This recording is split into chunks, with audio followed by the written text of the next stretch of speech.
Dando continuidade, então, ao segundo dia do ciclo de palestras Filosofia e Ciência hoje, eu quero dar as boas-vindas a todos, em nome do diretório acadêmico, colegas da graduação, pós-graduação. Sejam bem-vindos. Ontem, então, nós contamos com a presença do professor Adriano, que falou sobre filosofia experimental e ciência a priori. Hoje, nós contamos com a presença da professora Sofia, que falará sobre filosofia da ciência nas ciências cognitivas, certo? Das ciências cognitivas. Eu falei, acho que filosofia da ciência. Filosofia da ciência. Bom, então tá. Hoje à tarde nós contamos, então, com comunicações que continuarão, então, amanhã à tarde, a partir das 2h30 da tarde, todos estão convidados. E encerramos, então, o evento amanhã à noite com a presença da professora Ana Carolina, que falará sobre filosofia e ciência hoje. Também, eu gostaria de lembrar que quem não assinou a ata de presença, ela se encontra aqui no canto da mesa e podem passar depois, pegar com a gente para assinar, certo? Então, muito bem-vindo. Passo a palavra à professora Sofia. Boa noite. Eu agradeço ao DA, Ana, Julian e a toda a equipe do DA que está organizando esse evento aqui. E agradeço aos presentes também, alunos de graduação, pós-graduação, professores. Muito obrigada pela presença. Bom,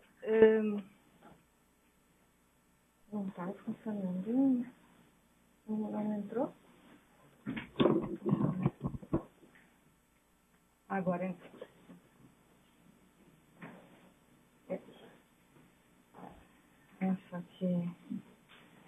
Só que ele está projetando tudo, né? Ele não está projetando só o... O que é isso aqui? Tem que fazer...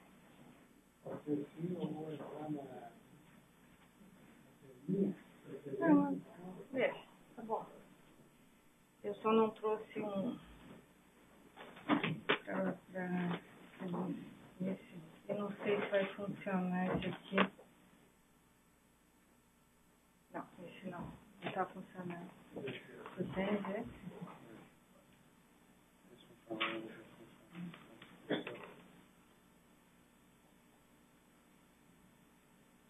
Funciona. Bom, desculpa, eu esqueci o filosofia da ciência. Então, mas a fala é sobre como nós podemos vincular a filosofia da ciência ou a filosofia da cognição, que inclui a filosofia da ciência, a filosofia do conhecimento, que inclui a filosofia da ciência, dentro, no âmbito das ciências cognitivas hoje. Eu vou mostrar alguns exemplos de já autores que estão fazendo isso, para nós refletirmos a respeito depois na discussão. Tá? Eu já tirei algumas conclusões, mas eu espero de vocês colaboração durante a discussão também. Então, como conhecer o ato de conhecer? Há uma circularidade inerente nas nossas reflexões sobre como nós conhecemos o mundo. E essa circularidade é o que levou a muitos filósofos a dizerem que nós não podemos saber. Então, respostas céticas são apresentadas ao longo de toda a história da filosofia, porque justamente é dito que nós não temos como exatamente saber como nós conhecemos o mundo. Porque ao fazermos isso, nós já estamos procedendo um tipo de conhecimento. Então, essa circularidade impediria de nós termos uma visão clara de nós próprios e de nossos atos de conhecer. Bom, uma possibilidade de investigação do ato de conhecer é de um ponto de vista naturalista. Né? Por onde nós podemos iniciar? Uma diferença evolutiva, por exemplo, entre primatas e humanos, poderia nos dar uma via de acesso a nós próprios, a nossos atos de conhecer. Mas essa via de acesso não satisfaria, por exemplo, aos racionalistas. Os racionalistas achariam, não, mas essa é uma via errada, porque nós já estaríamos fazendo a pressuposição de que a nossa razão conhece perfeitamente o mundo e dessa forma nós poderíamos conhecer humanos, primatas. Então, nós pressuporíamos a ciência, e o que nós teríamos que fazer, segundo os racionalistas, é fundamentar a ciência. Então, o naturalismo, ele é uma posição que vai contra a tradição da filosofia primeira, da filosofia fundamental, que quer dar a base para os conhecimentos científicos. O naturalismo, ele parte dos conhecimentos científicos, parcialmente, para responder questões filosóficas. Então, ele não vai justificar ele próprio o conhecimento científico. Ele vai partir da pressuposição de que a ciência pode dizer a verdade e não vai tentar justificar a verdade da ciência. E esse é o grande problema do naturalismo, para muitos, hoje em dia. Mas, mesmo assim, há uma grande tendência mundial na direção de uma filosofia naturalizada, de braços dados com a ciência. Bom, para nós pensarmos, então, segundo uma visão naturalista, o que é o conhecimento e o que é o conhecimento científico, nós teríamos que nos ver como seres biológicos em movimento, ainda provavelmente em evolução, né? Que somos tipos de sistemas dinâmicos. Nós somos organismos resultantes de interações físicas, químicas, biológicas, no sentido de vivas, né? E nós somos, então, o resultado disso, e nós somos sistemas vivos integrados ao meio. Isso é o que nós somos, segundo a ciência, hoje. E a filosofia naturalizada tem que partir desse ponto, para começar a pensar como conhecemos, como sabemos o que é o mundo. Então, é isso que dizem algumas teorias bem recentes sobre as teorias do sistema dinâmico. Elas nos incluem entre outros sistemas dinâmicos, e elas tentam, então, explicar o ser humano e a forma de conhecer a partir dessa perspectiva. Um exemplo de um teórico dos sistemas dinâmicos é Andy Clark, tá? É um escocês, e ele fala em dinâmica auto-organizada. É claro que vocês encontram o termo auto-organização em outros autores, como Maturana, Varela, né? Mas ele coloca essa análise da dinâmica auto-organizada dentro das teorias da cognição. Então, ele unifica a tradição das ciências cognitivas com a neurociência e com as novas teorias dos sistemas dinâmicos. Ele faz uma unificação de várias teorias para tentar explicar o que nós somos. Só uma pequena história. As ciências cognitivas, elas nascem há uns 25, 30 anos atrás, a partir dos movimentos da inteligência artificial. Então, a partir do pessoal, dos engenheiros, dos programadores, tentando reproduzir a forma de raciocinar humana em computadores, ou hoje em robôs, é que surgem os centros de ciências da cognição mundiais. Ou seja, eles não nascem da biologia, de uma tentativa de explicar o ser, o biológico. Eles nascem da tentativa de reproduzir o sistema biológico em computadores. É daí que nasce a ciência cognitiva. Porém, o avanço foi enorme nos últimos 20, 30 anos, foi enorme, e os departamentos de ciências cognitivas mudaram completamente. Então, hoje o que você tem não é uma tendência para a inteligência artificial, mas vários tipos de perspectivas dentro desses departamentos. Então, vocês têm pessoas investigando a linguagem humana vinculada às emoções, vinculada, então, a atividades cerebrais. Você tem pessoas investigando as percepções visuais de seres humanos e como essas percepções influem também na fala, etc, etc. Então, vocês têm todo um universo que inicialmente não era imaginado pelos primeiros cientistas cognitivos. Tá? E o Andy Clark é um tipo de culminância dessas discussões internas do Departamento de Ciências Cognitivas, porque ele vai unificar, então, inclusive as primeiras tentativas do que a gente chama teorias da computação, teorias computacionais da mente humana. Ele vai unificar isso com a teoria dos sistemas dinâmicos, que seria assim, o ponto mais avançado atual dessas ciências cognitivas. Tá? E é claro, aí, até um tanto simplificadamente, o que acontece é que a teoria dos sistemas dinâmicos, ela tem que ver a nós, enquanto seres biológicos com corpo e cérebro, como sempre interagindo com o meio, né? E vendo sempre um tipo de interação corpo-cérebro-meio. Tá? Então, nós somos isso constantemente. Isso parece simples, mas isso foi uma revolução nas ciências cognitivas. Porque justamente no início parecia que nós poderíamos trabalhar apenas com o cérebro, sem falar do corpo. E essa ideia de pensar apenas no cérebro como algo separado do corpo, em parte tem uma origem no racionalismo filosófico. O racionalismo filosófico, o idealismo racionalista na tradição filosófica, ele pensa a faculdade de raciocínio humana como independente de qualquer movimento corporal, de qualquer evento físico, etc. Né? Então, o dualismo cartesiano está enraizado também no século XX.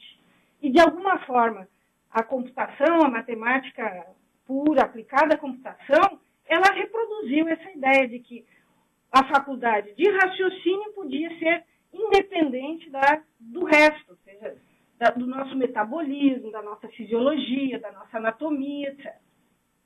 É estranho, pode ser para alguns parecer estranho, mas é o que aconteceu.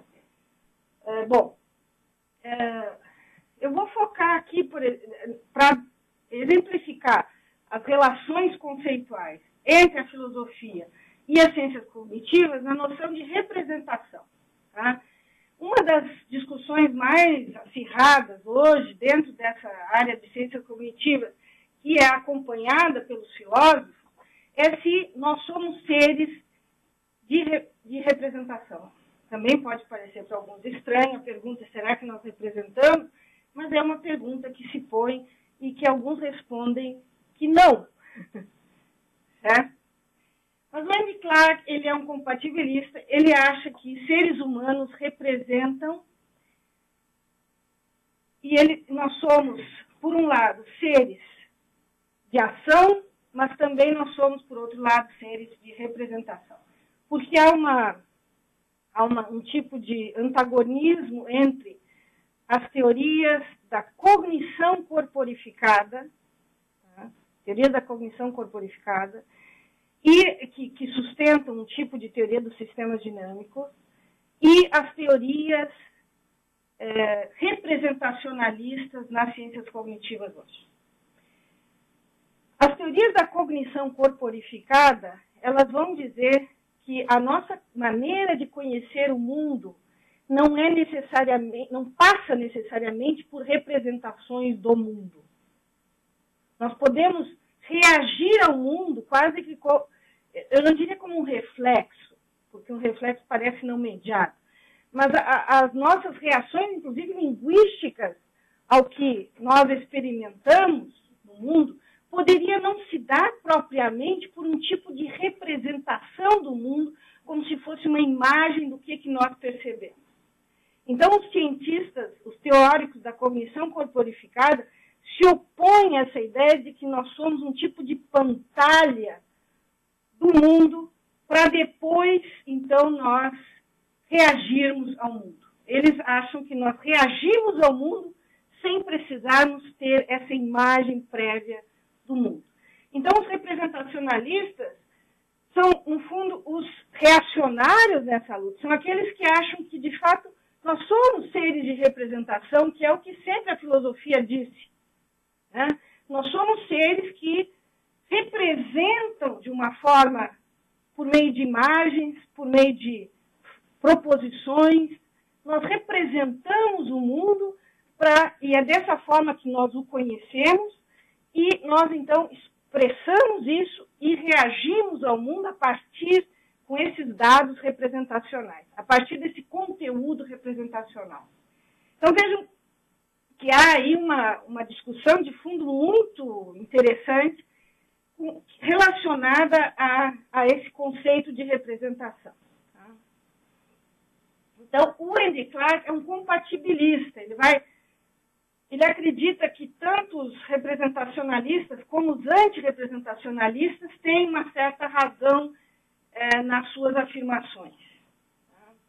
E ele sustenta, então, que as representações humanas são objetos das neurociências estendidas daquelas ciências que também estudam a dinâmica do sistema integrado cérebro-corpo-mundo. Então, como que ele vai solucionar a questão das representações? Ele vai procurar nas teorias da evolução, na teoria da evolução, ele vai procurar na biologia dados para responder se nós somos, afinal, seres de representação ou não, ou se nós somos, às vezes, seres de representação e, às vezes, não. E como que ele tenta compatibilizar representacionalismo e não antirrepresentacionalismo? Por meio de um tipo de reducionismo fisicalista, uma visão reducionista e fisicalista, não só da mente humana, mas de como o ser humano corporifica conteúdos que ele, de alguma forma, recebe por meio de suas experiências. Tá? Então, ele concorda com a tradição da corporificação da cognição. A cognição é corporificada, ela não está localizada no cérebro, ele concorda com isso, mas ele vai tentar explicar que também, às vezes, não só nós corporificamos conteúdos, mas nós representamos também, muitas vezes, conteúdos. E como que ele vai fazer isso? Se nós conhecermos as funções do cérebro e o local delas, podemos identificar representações, definidas como manifestações físico-químicas que participam de cognições e ações. Para tanto, precisamos pensar o ser humano como parte da evolução da deriva evolutiva. Pensar como se deu a evolução auxilia a explicar o funcionamento do cérebro, não só o comportamento social.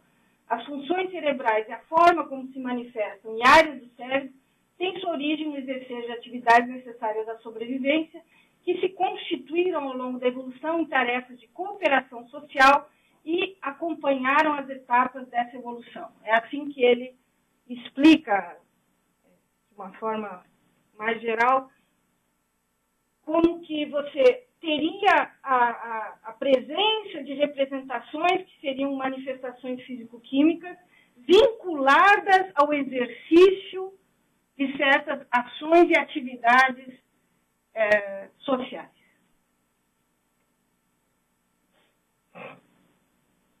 Então, por um lado, você tem a ação, né, corporal e você tem acompanhando representações enquanto manifestações físico-químicas. Claro que nem todas as manifestações físico-químicas são representações. Algumas delas são representações. Bom, então, isso aqui, quando ele diz que nós somos também mentes que somos corporificadas, mas que também computam e representam, é aqui que vocês veem caracterizado o compatibilismo do Clark. Nós somos corpos, mas nós somos também mente. Sendo que a mente ela é reduzida a manifestações físico-químicas. E aí se caracteriza o reducionismo dele. Então, você não tem um dualismo ao estilo cartesiano. Você tem uma redução de manifestações que a gente chama de mentais a manifestações físico-químicas. o que é uma representação para Clark? Clark, uma representação é um código, é um estado interno do sistema que exerce certas funções e que se presta, né, que correlaciona, estados internos do sistema ao exercício de certas funções corporais integradas ao meio. Então, esses estados internos carregam informação. Por exemplo, uma população de neurônios do córtex parietal posterior de um rato carrega informação sobre a direção esquerda, direita, frente para a qual está direcionada a cabeça do animal. Então, veja, é nisso aqui que se caracteriza o reducionismo do Clark. Redes neuronais carregam informação. Você não precisa, além das redes neuronais, ainda acrescentar que há algo que seja algo além daquelas redes neuronais. Você usa a palavra informação porque é a maneira vulgar de você dizer que ali está presente um tipo de código. Depois nós podemos conversar um pouco mais sobre isso. Então, como é que nós nos desenvolvemos? A certa altura, nós desenvolvemos esses córtex. Claro que isso, um tipo de evolução por saltos e aleatórios, você tem aí o surgimento, um tipo de, a gente poderia dizer, aprimoramento, exterior um pouco ao vocabulário da teoria da evolução, mas o aprimoramento do nosso, a complexificação, melhor dita, do nosso sistema neurológico, nos permitiu carregar mais e mais códigos internos, né? E esses códigos internos passaram por meio de memórias, que a gente chama de memórias, a possibilitar, né, nós evocarmos representações na ausência dos objetos representados. Isso é extremamente importante para a teoria representacionalista. Se você não tem a teoria da representação, se você não sustenta uma teoria da representação, você não consegue explicar como nós evocamos conteúdos informativos, né, na ausência dos objetos que causaram esses conteúdos.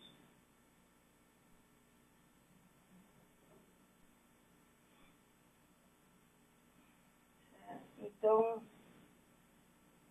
bom, isso, claro, o Clark vai dizer que as teorias da evolução vão mostrar, por meio dos seus exemplos e tal, quais foram as funções biológicas que essas representações, na ausência dos objetos representados, quais foram as funções biológicas que funcionaram na ausência de objetos, como a função biológica de calcular, por exemplo, né? A função biológica de imaginar uma situação contrafactual possível para ação futura.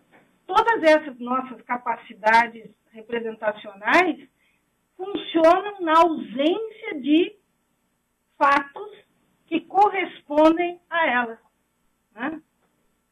E não hoje em dia há uma grande discussão se outros animais podem fazer o mesmo, ou seja, podem calcular, podem imaginar situações contrafactuais para planejar o futuro antes do fato, antes dos acontecimentos, enfim. Então, isso é uma discussão hoje em voga, porque para muitos filósofos é o grande diferencial entre a mente humana e a mente, ou o sistema neurológico humano e as suas funções, e o sistema neurológico de outros animais, mamíferos, enfim, ou mais próximos de nós. Bom,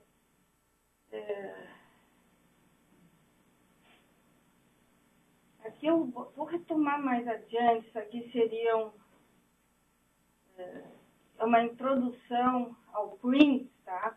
Então, agora, eu vou interromper um pouco a apresentação do Clark.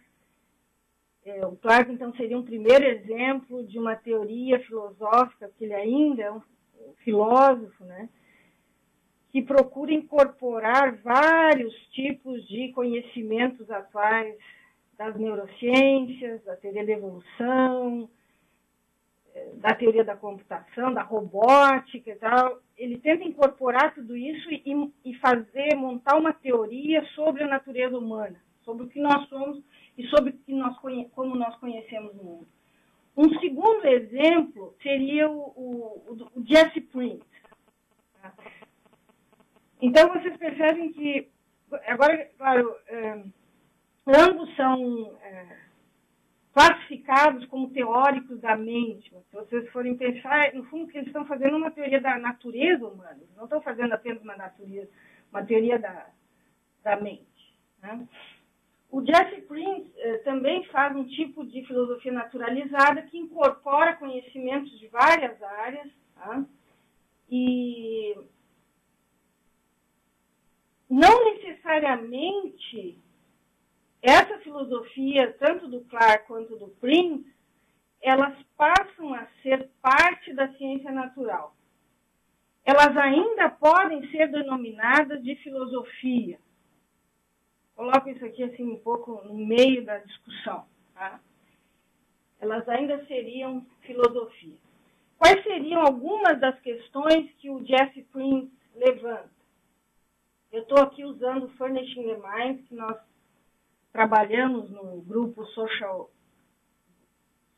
Brains no ano passado, tá? Furnishing the Mind é um dos primeiros livros publicados do Jesse Prince sobre a percepção humana, em que ele desenvolve uma nova teoria da percepção humana e da mente humana, utilizando conhecimentos das ciências naturais e das neurociências, tá? E, então, ele procura durante todo o livro, ele procura por exemplos das neurociências que corroborem o que ele está dizendo filosoficamente, tá? Ou a teoria filosófica mais abrangente que ele quer sustentar no seu livro. Bom, ele também tem como central no seu livro tentar pensar o que é a representação humana.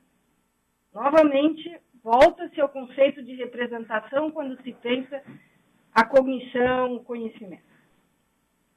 Quem leu Roth, né, sabe que essa discussão acerca da representação remonta longe, né? Bom, o que o Jesse Prince pergunta? Como nós adquirimos conhecimentos? Essa é uma das perguntas centrais do Prince. E algumas perguntas secundárias, ou algumas bifurcações ali de questões do Prince são: como podem conhecimentos não ser conceituais ou representacionais? Ele vai dizer não. Então, ele é um representacionalista na filosofia da cognição, na teoria da cognição.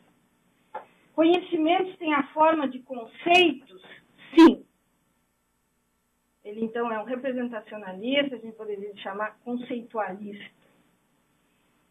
Quais são os propósitos biológicos da acumulação de informações? Isso vai acompanhar a pergunta filosófica de como nós adquirimos conhecimento. Então, vocês vejam que ele vincula também a um tipo de teoria evolutiva à sua questão filosófica. E conceitos são representações? Sim. Isso também não é todos, não são todos que vão dizer. A palavra conceito, o termo conceito, é um termo antigo, né, também na filosofia, muito usado na filosofia moderna, que remonta ao termo ideia na filosofia antiga, né? E existem livros hoje dizendo que não existem conceitos. Que conceito é um mito da filosofia.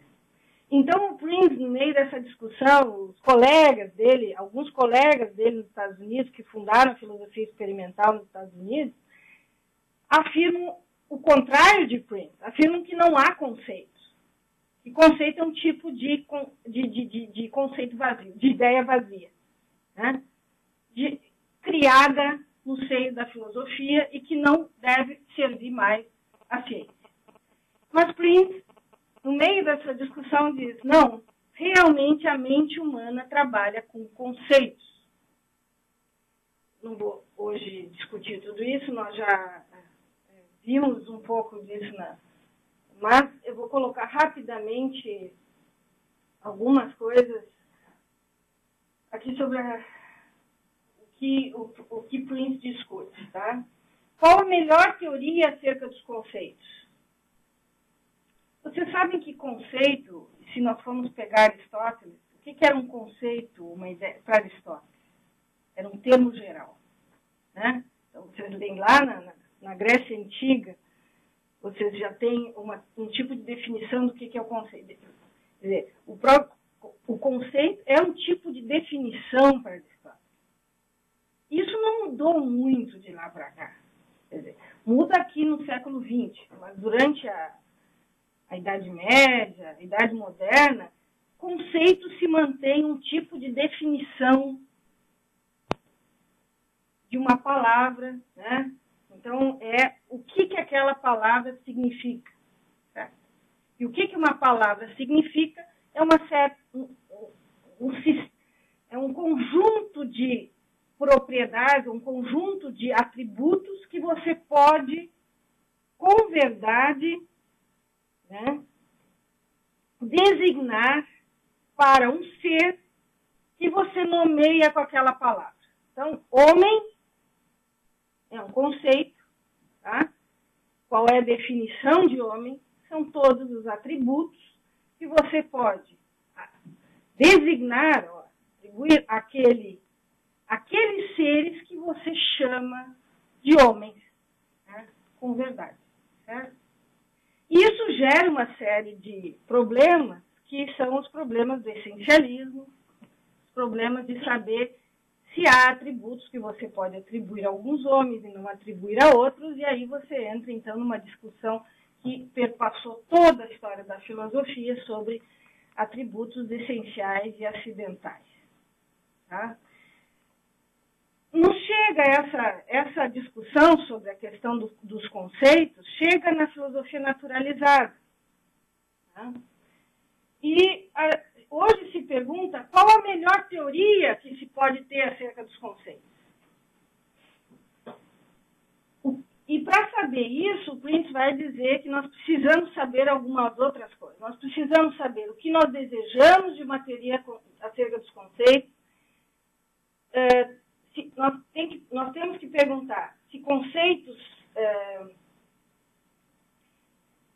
são estruturados, se conceitos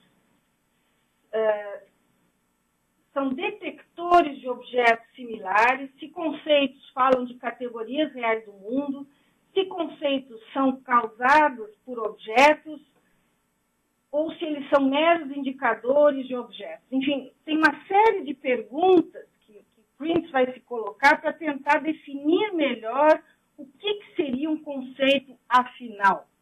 E aí entra assim, ele acaba entrando na discussão que o Adriano mencionou ontem, do Kripke, do Frege, do Kripke. Ele entra um pouco nessa discussão, porque justamente a discussão dos analíticos no início do século XX é uma discussão sobre como que os conceitos funcionam, como que nomes singulares ou gerais funcionam na linguagem e como nós poderíamos definir filosoficamente esses nomes singulares e esses nomes gerais. Né? Então, o Prince ainda se coloca na tradição analítica quando ele discute os conceitos. Né? E um dos grandes pais aqui quando eles estão discutindo filosofia analítica, é o Putnam. Né? É Kripke e Putnam. São os dois grandes marcos das últimas décadas nessa tradição ali. Bom, aqui algumas conclusões, eu vou passar um pouco mais rápido aqui do que o Jesse Prince tira a respeito dos conceitos. Ele vai desenvolver o que ele chama de proxy type theory, e a teoria dele sobre os conceitos vai ser o empirismo conceitual, que ele chama de empirismo conceitual. Não vou tratar de tudo, mas uma das coisas importantes é que o Prince vai trabalhar com conceitos pensando que conceitos são um tipo de padrão de ativação neural. Então, ele também, em alguns momentos, parece estar fazendo um tipo de reducionismo de atividades, do que a gente chama de atividades mentais, que a gente chama de atividades de trabalhar com conceitos, né, a ativação de redes neurais. E ele parece indicar que, então, nós poderíamos, eventualmente, identificar o nosso trabalho mental com conceitos observando a ativação de certos circuitos neuronais.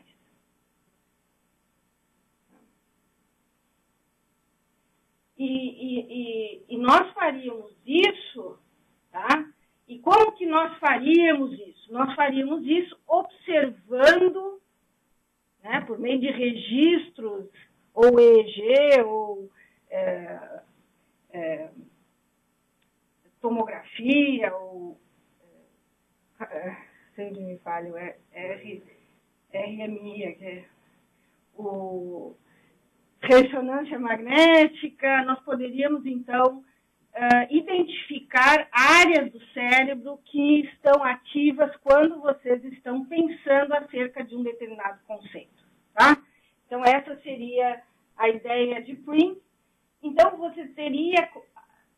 A teoria dele é de que memórias de trabalho, tá, estão ativas quando eu estou pensando sobre categorias reais do mundo, usando um tipo de conteúdo cognitivo, tá, que trabalha internamente no meu cérebro.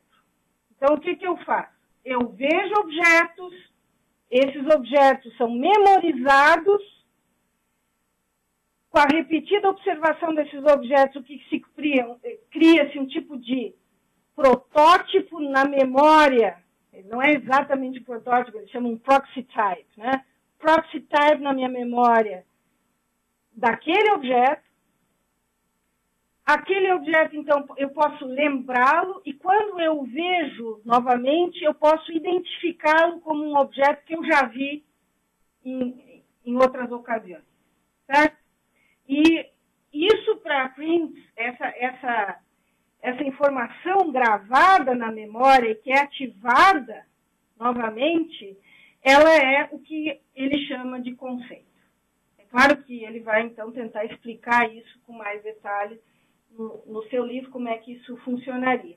Aqui, então, vocês vejam que a memória de trabalho utiliza representações armazenadas na memória de longa duração. E quando, então, ativada a memória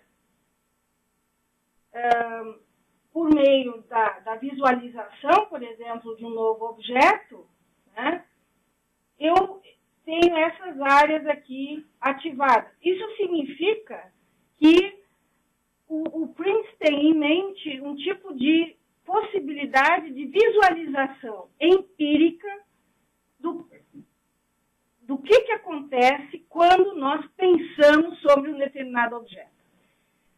Até hoje, isso já tem 12 anos, não é? Então, hoje está cada vez mais real essa possibilidade, inclusive já não se fala tanto em redes neuronais, não se fala às vezes em um neurônio, já estão conseguindo identificar um neurônio, ativação de um específico neurônio quando presente um determinado objeto, né? Então, há já bastante corroboração empírica para essas teorias que acham que há um tipo de relação entre certos circuitos neuronais e um determinado objeto, às vezes um objeto singular, ou um tipo de objeto.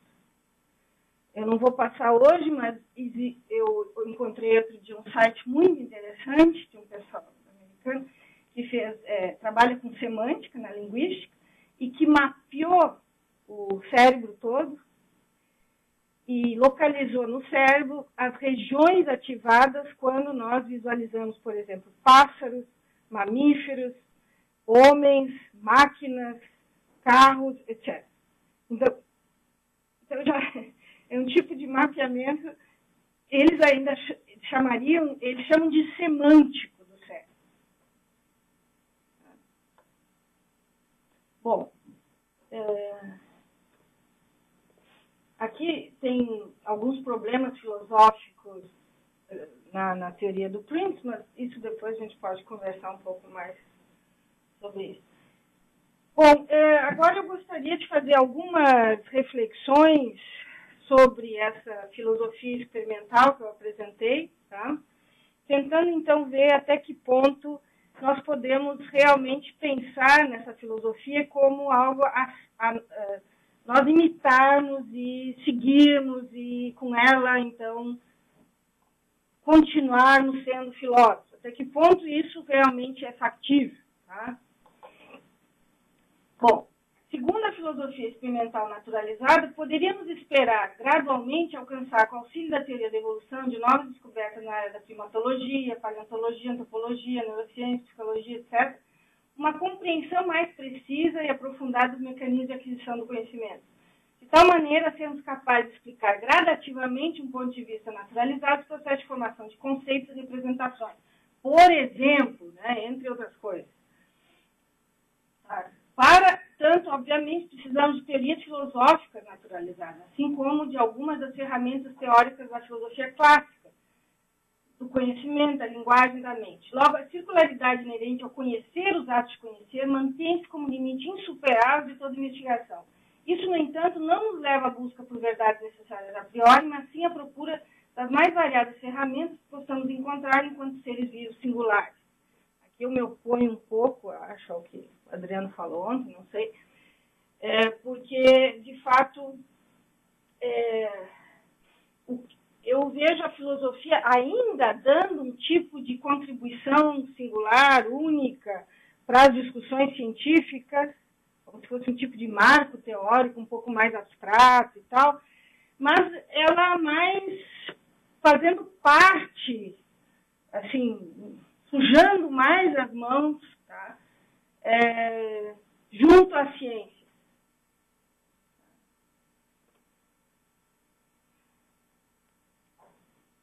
E aqui eu ainda tenho alguns slides, mas isso aqui é algo que uma seleção que eu fiz no último ano, de algumas teorias que eu acho que poderiam nos dar um marco atual das discussões filosóficas que poderiam contribuir para as ciências num movimento multidisciplinar, assim, num local multidisciplinar. Então, do meu ponto de vista, eu acho muito importante, por exemplo, a ideia filosófica da harmonia pré-estabelecida, que é uma ideia que aparece em muitos textos, ela é uma expressão de Leibniz, né, deve vir lá da Idade Média, enfim, ou anterior, não sei exatamente a origem da expressão, mas a ideia de uma harmonia pré-estabelecida, a ideia parece assim teológica, mas não é somente teológica. É a ideia de que nós somos seres, nós podemos aplicar isso para algo bem naturalista. Nós somos seres que evoluíram, fazem parte da mesma deriva evolutiva. Então, nós não somos seres propriamente, cada um diferenciados, exclusivamente singular, etc. Nós somos seres similares. E seres que têm empatia e têm capacidade de compreender uns aos outros, porque nós somos similares. Né? E Quine tem um artigo que ele chama de Espécies Naturais, onde ele sustenta isso. Ele sustenta que nós podemos esperar dos outros homens que eles ajam de forma semelhante a nós. Que eles se comportem de forma semelhante a nós, que eles raciocinem de forma semelhante a nós, porque eles fazem parte de uma mesma tradição biológica, se vocês quiserem, de uma mesma deriva evolutiva. Isso parece algo assim, quase que óbvio, mas na filosofia isso vai contra uma tradição que a gente poderia dizer de afirmar que cada ser humano é tão único que não pode compreender exatamente o que os outros estão pensando, agindo e percebendo. Tá? Eu acho que esse é um marco teórico, filosófico, que acompanha essas novas filosofias experimentais atuais. Outra questão é que nós somos seres com disposições inatas, e uma das disposições inatas mais fundamentais é das estruturas gramaticais. Aí dá muita discussão também, nós tivemos algumas discussões no ano passado com Gary Smith sobre isso, e alguns acham que nós não somos tão especiais, que as nossas estruturas gramaticais poderiam ser aprendidas por outros animais, primatas, etc., mas a discussão está em andamento. Né? Está em andamento. Nós somos, como eu já disse, seres empáticos, nós nos identificamos porque nós somos seres biológicos que sentem, percebem e às vezes nós sentimos o que os outros estão percebendo, nós sentimos o que os outros estão sentindo, nós percebemos o que os outros estão percebendo, observando o comportamento alheio, ou observando a cena que os outros também estão observando. Hoje há toda uma pesquisa sobre os chamados neurônios de espelho, os mirror neurons. Né? Então está provado que nós reproduzimos no cérebro sensações, percepções, sentimentos, emoções, apenas olhando para as feições de uma outra pessoa, para o comportamento de uma outra pessoa ou para um acontecimento que outros também estão observando. Tá? Então, nós somos muito mais semelhantes do que muitas vezes a filosofia tradicional diz que nós somos. Tá?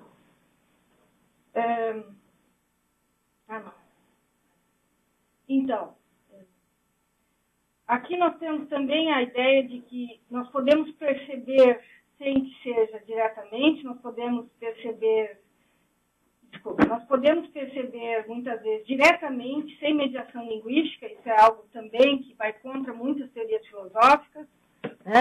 A filosofia tendeu a nos dizer que a linguagem é fundamental para qualquer percepção e para qualquer cognição. O que hoje está sendo provado é que nós podemos perceber, nós podemos ter informação sobre o mundo sem proposição, sem que exista um conteúdo proposicional envolvido nessa informação. Isso é novo também. Isso vai contra muitas teorias famosas da filosofia, por exemplo, a semântica de Donald Davidson, é toda ela proposicional ainda, né? É recente, toda ela proposicional. Eu já falei, a filosofia que trabalha com a interação cérebro, corpo e meio, ela supera uma filosofia que trabalha com a inteligência artificial, como a filosofia, por exemplo, do Hilary Putnam. E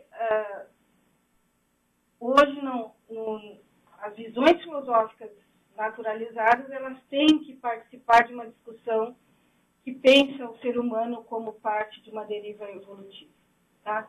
Bom, quais são as perspectivas a partir desse contexto, eu diria, de várias teorias filosóficas que podem trabalhar multidisciplinarmente, podem auxiliar as ciências e dar um tipo de... Está faltando a palavra, mas um tipo de circunferência teórica, né, limite teórico para as ciências e participar das reflexões científicas. Bom, quais são as perspectivas dessa filosofia multidisciplinar, ou seja, que se insere no âmbito multidisciplinar? Eu diria que são muitas as boas perspectivas para essa nova filosofia. Tá? E como eu justifico essa nova filosofia? Mesmo as representações altamente abstratas, complexas, matemáticas, dedutivamente relacionadas, presentes nas ciências naturais, têm a sua origem em atos simples de percepção, representações simples, reações ao meio com vista à sobrevivência. Mesmo por aqui, muito geral, tá? Essa ideia da teoria da evolução como uma teoria que diz que nós desenvolvemos talentos para sobreviver, você tem que, claro, pensar nisso de uma forma muito ampla, né? Aqui desconsiderando todos os aspectos, detalhes de como isso é explicado na teoria da evolução. Tá?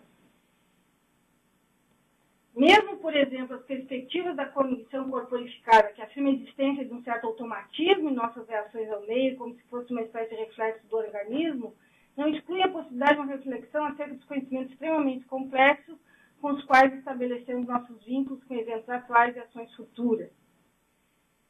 Não precisamos assumir uma visão radical que procure explicar toda a ação humana sem o conceito de representação, que tornaria difícil explicar o estatuto cognitivo de teorias científicas, por exemplo.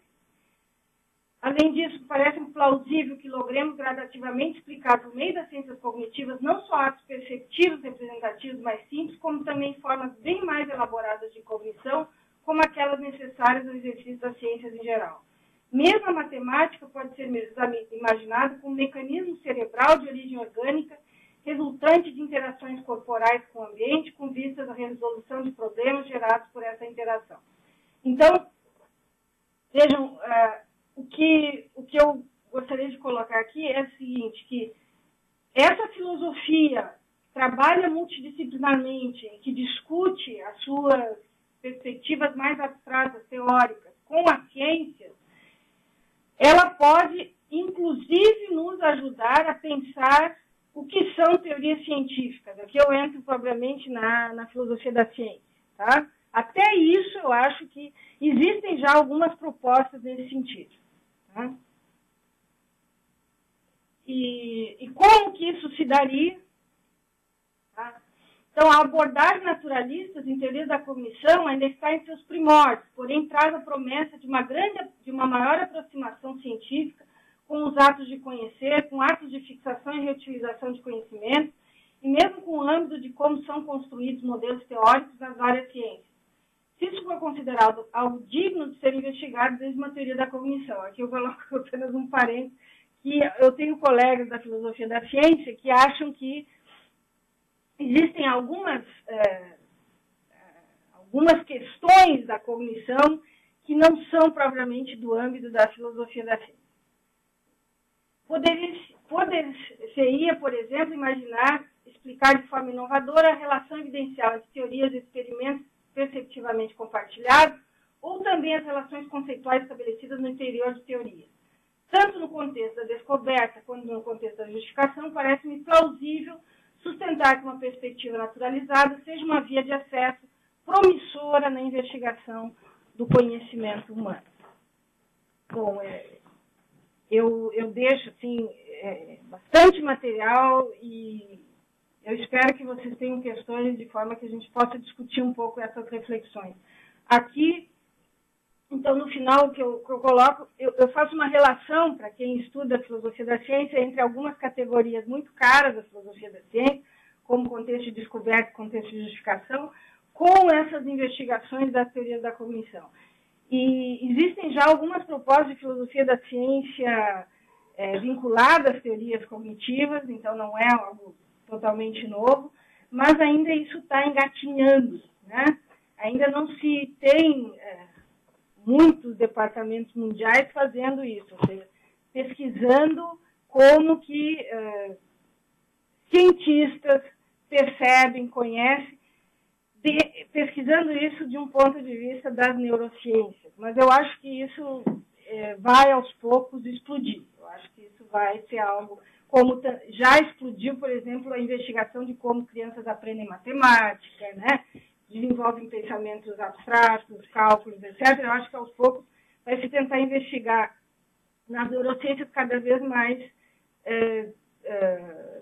conhecimentos não só perceptivos mais simples, mas conhecimentos, inclusive, no nível bem mais teórico, como um físico teórico, como é que ele trabalha, como é que um matemático trabalha. Tá? Então, era isso. Muito obrigada.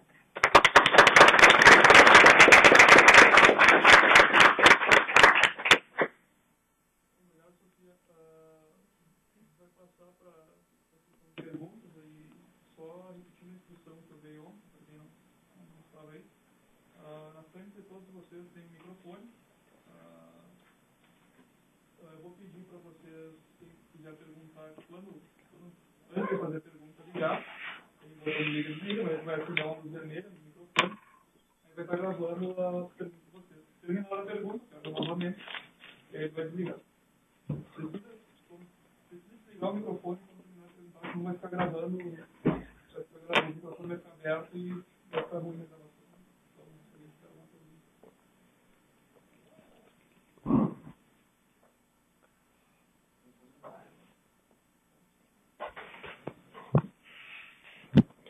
Professora, parabéns. Ontem eu fiz o papel de advogado do diabo, né? E fiquei aqui cutucando como é possível e tal, não pode. Gostei muito da sua resposta hoje, que não foi uma resposta, foi uma avalanche, né? Foi assim, né? Mas assim, muito bom. Achei fascinante, por exemplo, a senhora dizer que essa é uma área da filosofia que quer sujar as mãos, né? Eu acho interessante fazer filosofia olhando para frente, como essa abordagem propõe, não é só fazer história da filosofia, o que o pensador disse do outro pensador, isso é importantíssimo, né, para certas coisas, mas fazer filosofia olhando para frente tem seu papel importante e tem suas dificuldades metodológicas, né, que são essas, mas onde começa a ciência, onde começa a filosofia e tudo mais, né? Então, eu quero dizer que, apesar do termo filosofia experimental ainda me parecer difícil de assimilar e tal, e talvez alguns autores ainda vão tentar, de repente, colocar outros termos para explicar o que está acontecendo, né? Me parece bastante produtivo, bastante inovador, e eu fico muito contente. Muito obrigado pela sua palestra.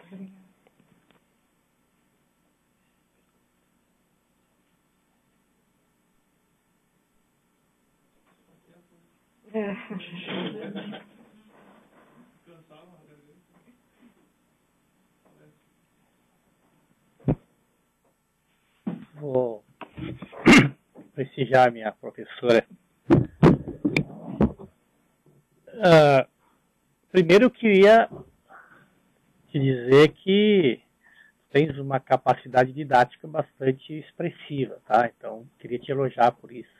Conseguisses fazer uma apresentação com uma didática bastante acessível, né?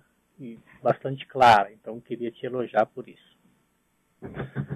Segunda, se eu entendi, não sei se dá para dizer que tu propõe, mas vou colocar dessa forma, né? Se não for, daí a senhora explica melhor. A senhora é adepta daquilo que eu chamaria aqui de uma espécie de um pluralismo científico, no sentido de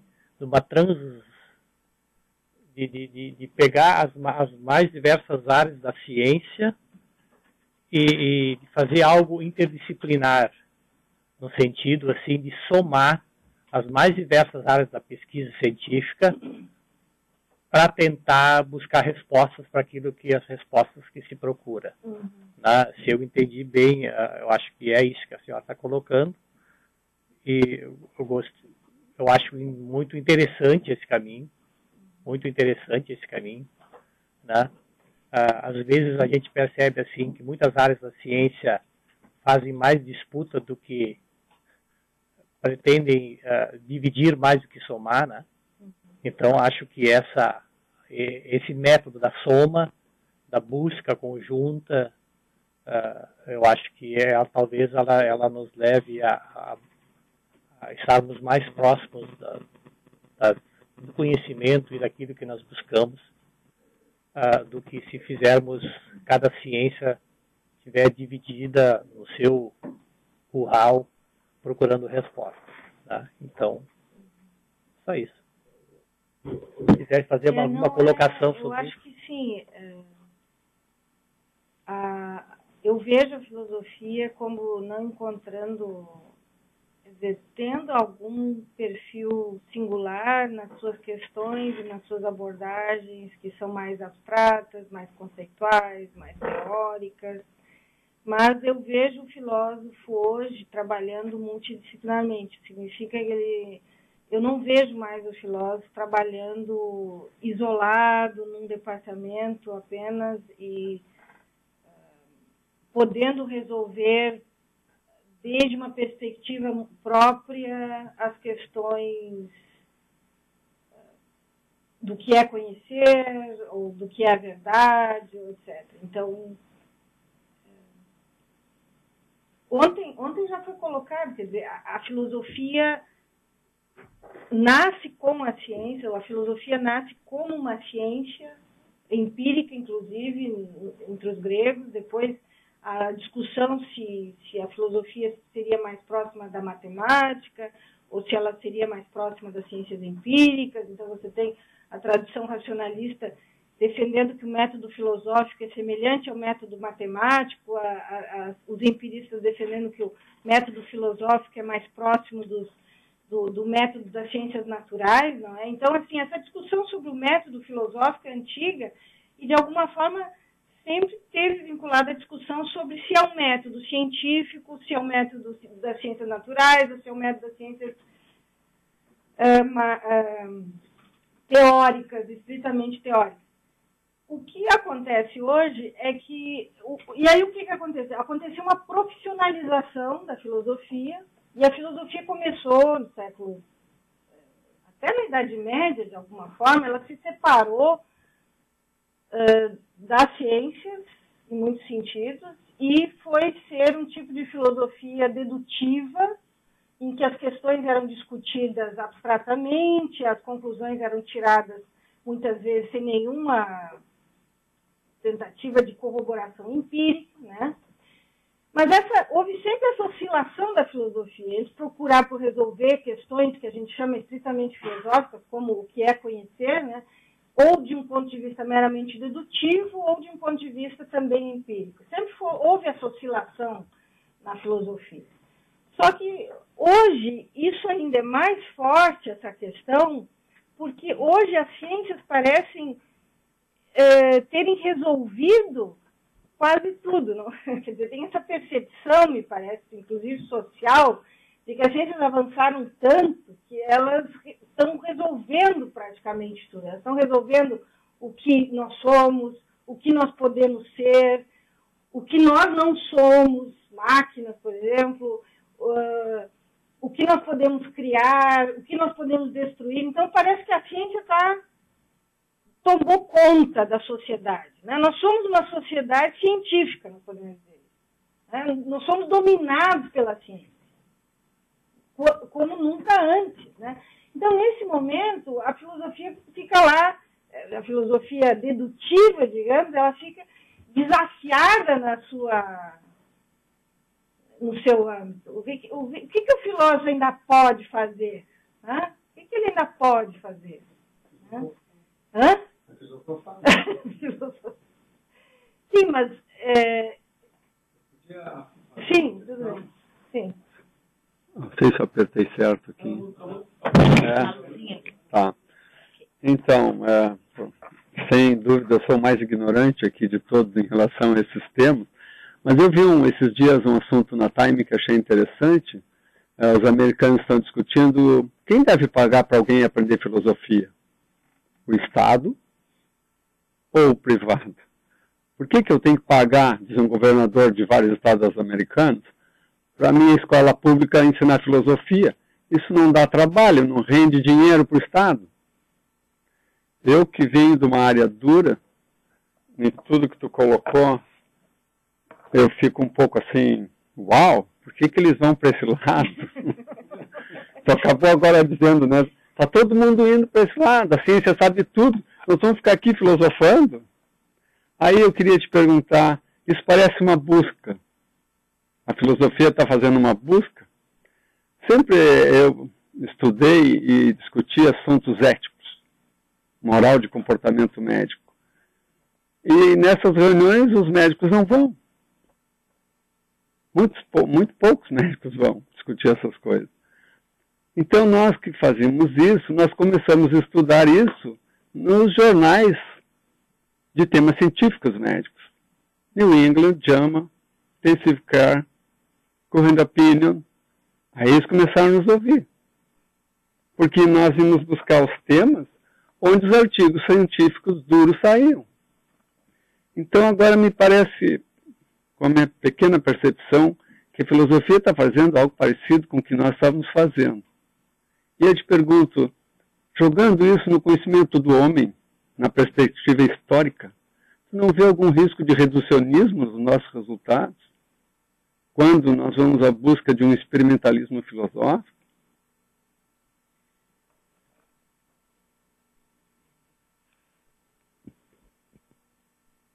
Olha, eu não sei se... Eu não vejo reducionismo como totalmente negativo. Então, eu tenho que conceder isso, né? Eu tenho a minha formação, como alguns dizem, a minha formação é positivista. A pior coisa que alguém poderia ser na filosofia.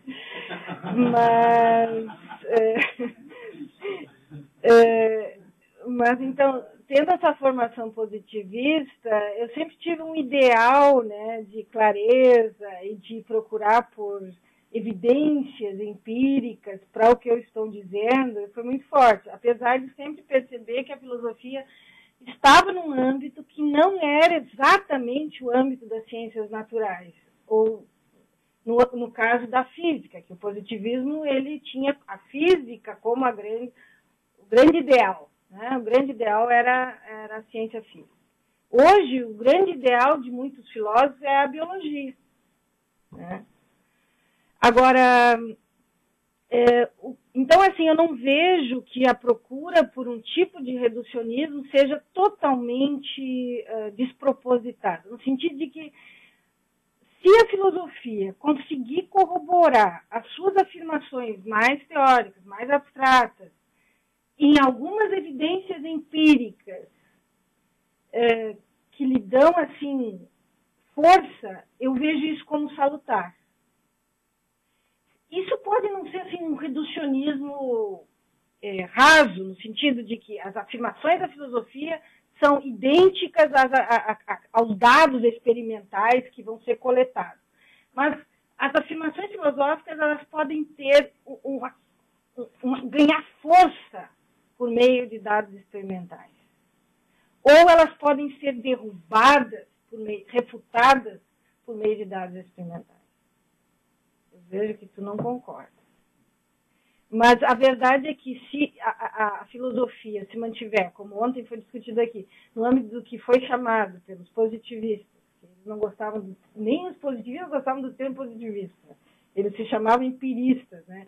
Os empiristas lógicos chamavam de metafísica. Então, se você se confina a uma atividade filosófica chamada de metafísica, o que eu vejo é que corre-se o risco de perder o chão, de não falar mais da realidade.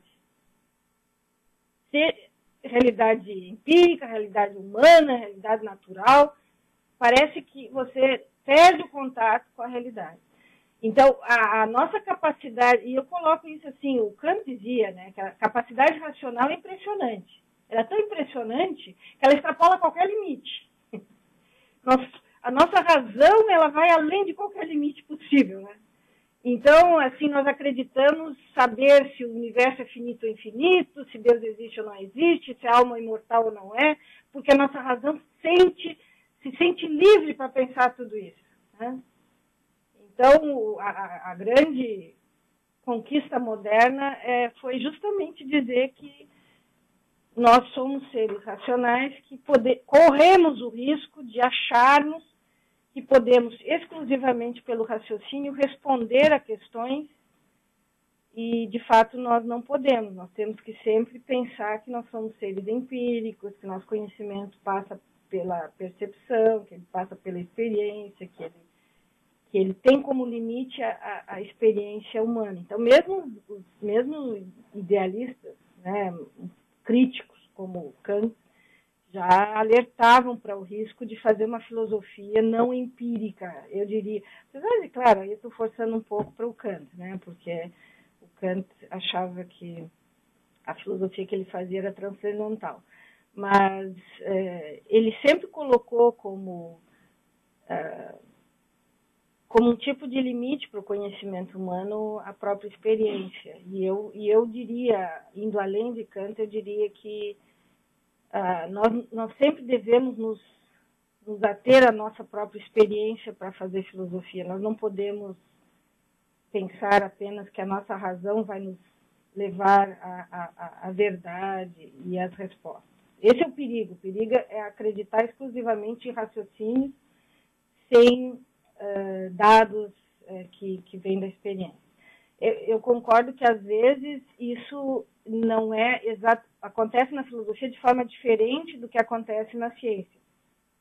Então, eu acho que há ainda uma diferença, mas acho que isso ainda vai se mostrar ao longo dos próximos anos, como que essa diferença vai se constituir nessa sociedade científica nossa.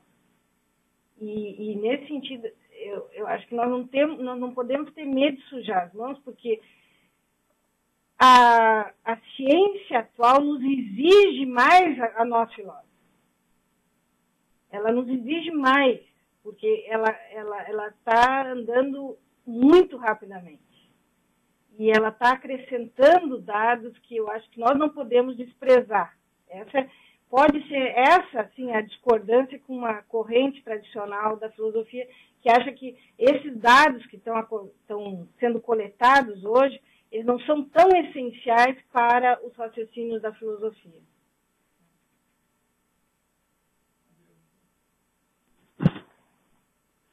O Jairo perdeu a discussão de ontem, por isso que ele está com essas dúvidas ainda. Ele já teria resolvido as dúvidas. Mas eu quero provocar pelo seguinte, porque a sua resposta ao Jairo não me satisfaz na confrontação com o seu slide. Um deles que você dizia, bom, aqui tem a filosofia pode fazer alguma coisa que a ciência não faz. Sim. Então, o que exatamente? Eu acho que aquilo a que o Jairo se refere é mal caracterizado como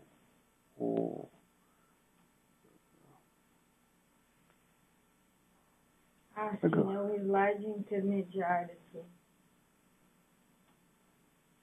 Aqui, eu acho. Esse aqui, né? Não me parecia ela esse. ganha ela mantém-se num tipo de campo próprio. Exatamente. Também me ocorreu, né? Quanto mais eu penso a ciência, mais a filosofia tinha que avançar do lado dela, para não desequilibrar, de certa forma, o conhecimento do homem, como todo, sei lá, mas posso estar falando bobagem, mas eu acho que a minha tendência não seria tomar o mesmo barco. Ao contrário. Sim, mas essa foi a grande discussão. Por isso eu falei, uma larga discussão sobre isso. É isso que você espera da filosofia, muito provavelmente não é melhor caracterizado como normalmente nós pensamos na filosofia, né, mas talvez um tipo de abordagem metacientífica e não científica. Mas eu só queria dizer, tem alguma coisa que a filosofia como tal contribui. E nessa resposta, eu não estou muito dizendo o que é isso. Nas suas descrições, uma série de teorias que aparecem, exatamente o exemplo de como é que essas teorias foram sendo mudadas, porque elas se abriram para os conhecimentos científicos. E mostra exatamente como a filosofia se baseia em conhecimentos científicos, via de regra, totalmente ultrapassados, né, para fazer suposições que, por consequência, são totalmente ultrapassadas também. Então, qual é o específico? Qual é o específico da filosofia no tratamento da teoria do conhecimento? Bom, eu acho que eu falei indiretamente aqui, uma das questões importantes da filosofia é a sistematicidade. Eu vejo que nas ciências falta uma visão mais abrangente do que se está fazendo. A filosofia também tem uma visão bastante interessante dos métodos. Métodos experimentais, teóricos. Então, isso bastante próprio da filosofia, encontra-se mal descrito nas ciências. As ciências descrevem mal os seus próprios métodos, né? Então, a filosofia tem bastante a contribuir nisso, né? E a questão da análise conceitual, apesar de os filósofos experimentais serem os opositores da chamada filosofia de análise conceitual, no fundo, mesmo na filosofia experimental, muitas vezes o que acontece é uma análise conceitual. Então, a filosofia, ela sistematiza, ela pensa metacientificamente os métodos e ela contribui com análises dos conceitos científicos. Mas ela contribui com a análise dos conceitos científicos e para isso, ela precisa conhecer a ciência. E ela precisa de alguma forma, ela precisa participar da ciência. E nós não vamos nunca participar e conhecer a ciência se nós não procurarmos por isso. Então, eu não estou dizendo que a filosofia ela vai ser, digamos, nós filósofos vamos ser cientistas, tudo, nós vamos ser tudo ao mesmo tempo. Não é essa a questão. Nós vamos trabalhar junto, multidisciplinarmente, a ciência. E é isso. E para quê? Porque nós podemos auxiliar, nós podemos contribuir sistematizando, analisando, pensando os métodos, e para isso nós precisamos estar no meio, né? Porque o problema, Jara, eu acho que é porque não sei quanto tempo agora tu está convivendo com a comunidade filosófica propriamente. Tu já conhece o Marco há bastante tempo, né? Mas tá. Mas é um ano, assim. Mas então, a questão, um dos nossos problemas da comunidade filosófica é que, às vezes, nós conhecemos muito pouco ciência, ou quase nada de ciência. E falamos de ciência, mesmo assim, falamos de filosofia da ciência, de teoria do conhecimento, de filosofia da linguagem, que hoje, se ela não também olhar para as ciências, ela também pode se perder, né? Filosofia da matemática, etc. Então, a filosofia ela tem uma perspectiva muito tradicional que, às vezes, simplesmente ignora os acontecimentos científicos. E é contra isso que a chamada filosofia experimental, ou naturalizada, melhor dito, se volta. Essa diferença entre naturalizada e experimental eu não enfoquei tão bem aqui, mas ela pode ser feita também. Eu acho que ainda teria essa divisão aí que uma não é exatamente igual à outra. Tá? Sofia, tudo bom? Sim. Tu sabe que meu autor é Popper, né? Sim. Então, talvez eu esteja um pouco atrasado nas discussões, mas assim, Popper, ele, no Eu e o Cérebro dele, ele cita que o materialismo ele se auto-esgotou com a ascensão da física quântica. Ele próprio foi se mutilando e chegou na física quântica. Bom, me parece que nós, de novo, estamos atrasados com relação à ciência. No sentido de que hoje buscamos a física experimental, a ciência experimental, no quanto a ciência parece que se volta para o conhecimento a priori novamente. Elaboração de teorias quânticas não mais se utilizando de experimentos. Estamos atrasados de novo? Ou estamos buscando chegar de novo numa ciência a priori? De elaboração de teorias sobre o mundo, só para comentar. Não, obrigada, Rafael, pela pergunta. Eu acho assim, eu acho que aí eu concordo com a Adriana e Jair no sentido, nós não vamos nos tornar científicos cientistas no sentido normal. Então, nós não vamos conseguir nos atualizar a tal ponto que alguém nos contrate para trabalhar num laboratório de física quântica. Quer dizer, ninguém vai fazer isso, se ninguém é louco para fazer isso, né? tem... Então, é óbvio que nós temos uma certa insatisfação constante enquanto filósofos, isso aparece em múltiplos textos de filosofia, né? O filósofo está sempre correndo atrás, e está sempre insatisfeito com o que sabe, e isso parece ser a normalidade da atividade filosófica. Mas isso não impede de se dizer, como um tipo de projeto, né, de que nós temos que ter o compromisso com a atualização do saber e com o compromisso em acompanhar o que está acontecendo minimamente para conseguirmos opinar e conseguirmos contribuir para esse, a gente pode chamar de saber universal, não é? Com uma pedra, com um tijolinho a mais, né? E nesse sentido que eu realmente sou pluralista, eu acho que, apesar de nós termos a filosofia ter um raciocínio sistemático, sistematizante, né? Isso tem que conceder os hegelianos, né? Pouco tem que conceder. Nós não conseguimos, nós não somos aqueles que vão apresentar o grande sistema para a ciência, né? Não somos nós, né? Nós sistematizamos tijolinhos, pequenos âmbitos teóricos. É ali que nós temos força. Professora, se me permite mais um comentário, pegando aí o gancho que o companheiro colocou na discussão, de para que serve tal da filosofia, quem tem que pagar por isso que não serve para nada, né? Lá na Universidade Federal de Rondônia, de onde eu estou vindo, nós criamos o curso de filosofia. E criar um curso é uma coisa que custa bastante dinheiro. E tem outros professores da universidade que falavam, não, peraí, vamos fazer fisioterapia, vamos fazer arquitetura, vamos criar outras coisas, né? Olha aí, fisioterapia é importante, porque a população está ficando velha, né? Isso é uma coisa importante. Filosofia não é?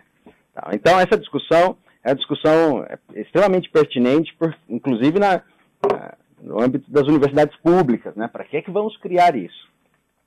Uma das pessoas, dos professores que levantou isso, bom, um foi um historiador, quase bati nele, né? Mas eu acho interessante porque, como a gente tem feito só história da filosofia, o historiador pode fazer isso, né? Um historiador dedicado a isso acaba podendo fazer isso, né? E o outro foi um professor da física, por isso que eu me meti novamente na discussão, né? Um professor da física, falando justamente, física e filosofia tinham a ver lá no início, né? E aí a discussão foi, não, a física chegou a tal ponto, em que no caso da física quântica e outras áreas, e aí eu não entendo muito, apesar de não entendo nada, né? Mas assim, os caras chegaram a tal ponto que eles não têm mais, eles criaram hipóteses e tal, eles não têm mais como verificar as hipóteses, faltam mecanismos para verificar, eles não têm como, estão construindo lá, né, umas coisas assim imensas, mas então eles chegaram num nível de conhecimento que agora eles estão fazendo hipóteses filosóficas. Então eles estão fazendo hipóteses filosóficas, né? E aí, só para concluir, eu achei interessante a ideia de circularidade, né, do conhecimento. Nós estamos, eles estão indo nadar na nossa piscina e nós estamos querendo nadar na deles, né? Porque justamente eu acho que é importante por mais confuso que isso seja a princípio, né? Mas eu acho interessante essa discussão. Obrigado. Colocar a colher nessa discussão. Eu discordo. Eu acho que a física não voltou a buscar uma via a priori para conhecer. Nunca não, porque desde que há alguns séculos a física já é muito experimental. Mas nesse século ela é muito experimental. E por que é isso? Porque nós temos muitos recursos de engenharia para produzir equipamentos para testar as teorias. O que talvez pode criar uma confusão é que a física trabalha com modelos teóricos e esses modelos teóricos precisam depois ser testados. Mas o modelo teórico, você não faz o modelo teórico, quer dizer, você o refina a partir do experimento, mas você cria modelos teóricos. Você precisa de uma certa criatividade para fazer isso, a partir do que você tem de conhecimento. Isso pode dar a impressão que é um conhecimento a priori. Não é nada disso. A física não é a priori, não progride a priori.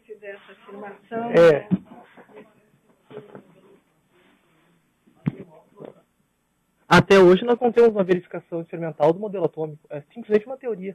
Nós não temos um experimento que veja, que consiga visualizar aquele átomo. Muito menos elétrons ou partículas menores. A gente não tem isso. É simples um modelo. Modelo que pode mudar a qualquer momento. Um modelo. De jeito nenhum. Não. Os caras estão fazendo... Os aceleradores de partículas que melhoraram muito nos últimos 70 anos, testaram esses modelos, e esses modelos, então, o grau de certeza sobre os modelos é enorme. Claro, mas veja, não tem nada a ver com ciência a priori, isso se você não conseguir enxergar a última partícula. O modo de enxergar essas partículas é na colisão de partículas dentro de um acelerador. O grande acelerador de Hadron que eles fizeram, ao custo que eu mencionei ontem, de bilhões de euros, é justamente para isso, para entrar na estrutura subatômica para testar os modelos da física quântica. Então, a física quântica não é a panaceia universal para os modelos filosóficos. Nós temos um filósofo no Brasil, que é o Newton da Costa, e que é um lógico fantástico, e criador de um sistema importante, mal reconhecido, inclusive, por ter feito isso, Newton da Costa. Ele é de São Paulo, mas agora é professor na Universidade Federal de Santa Catarina. Com matemática e lógica. Mas... Isso, e com lógicas paraconsistentes. Ele é um inventor de lógica paraconsistente. Mas ao aparecer aqui de física quântica, como ele criava modelos de lógica paraconsistente, ele juntou isso com lógica paraconsistente e disse, olha aqui, a ideia, né, nós podemos vindicar o sistema hegeliano. É um uso muito equivocado, no meu modo de ver, da física quântica para referendar modelos filosóficos. A própria imprevisibilidade quântica não permite observação. A teoria quântica não permite observação do observador. Ela não permite observação. Então, tu não pode observar. Então, tu elabora hipótese, teoria. E você acha que isso que nós elaboramos hipóteses e teorias e as pessoas usam essas hipóteses e teorias para calcular movimentos de corpos celestes? Não. Teoria quântica não tem nada a ver com movimento de corpos celestes. Não, é óbvio que tem, porque fenômenos celestes como os buracos negros estão dentro dessa teoria. Não são hipóteses quaisquer, as pessoas não têm como medir o valor dessas hipóteses e usam essas hipóteses. O universo quântico ele é impossibilitado de ter acesso a ele. Ponto. Isso é fato. Um observador não pode ter acesso ao universo quântico. Eu acho que você tem que melhorar suas informações sobre a física quântica. A tese essa da indeterminação de Heisenberg é uma das teses dentro da física quântica, mas ela tem uma teoria sobre o funcionamento. Ela simplesmente, essa tese diz, as partículas se comportam em certos estados como ondas e em certos estados se comportam como partículas. E isso cria uma dificuldade de localização da posição dessa partícula e por isso nós usamos aproximação estatística. Só isso que está sendo dito. Não está sendo dito nada de que é um mundo imprescrutável e que nós temos uma teoria agora que fala sobre um mundo que a gente não tem acesso. Não, isto é... De novo, nós precisamos estudar a física para saber o que está acontecendo lá. Os caras têm cálculos estatísticos para determinar a posição. O que eles fazem no acelerador de partículas é exatamente isso. A partir da explosão, da colisão de duas partículas, medem os índices de força daquelas partículas que produzem raios de diferentes densidades de força, e aí fazem cálculos estatísticos para determinar a composição e a formação do núcleo. Né? De fato, não se viu o elétron, pelo tamanho disso, mas se vê o efeito dele, e esses todos corroboram os modelos que nós temos. Então, nós estamos muito acostumados a lidar com coisas que a gente não vê, mas que tem modelos e que os modelos são corroborados por dados experimentais. Mas sem os dados experimentais, nós não saberíamos nada. Quer dizer, que modelo eu vou usar, A ou B? Então, aqui tem muita coisa que é importante. Eu só comentei, professor, que os estudos deles estão tão avançados que eles ainda não têm as ferramentas. Isso, bom, eu não sou um físico, mas é uma coisa... Estão construindo ferramenta para discutir uma questão dentro dessas diversas questões que estão em aberto, tanto no campo da menor coisa que existe, que é a física quântica, quanto da teoria da relatividade, que trata de questões muito mais amplas e tal. Eu não vou ficar discutindo física, obviamente, mas assim, o que eu só sinalizei é que a física está num desenvolvimento tão grande que não tem ferramentas e que na hora de construir hipóteses, sejam elas equivocadas ou não, na hora de construir hipóteses, procuram se aproximar da filosofia. E aí fiz o comentário de que, né, e nós também estamos precisando nos aproximar de questões mais naturalistas, questões mais empíricas, enfim, falando dessa ciclicidade, dessa importância da gente olhar um para o outro, até para não fazer besteira. Né? Só isso.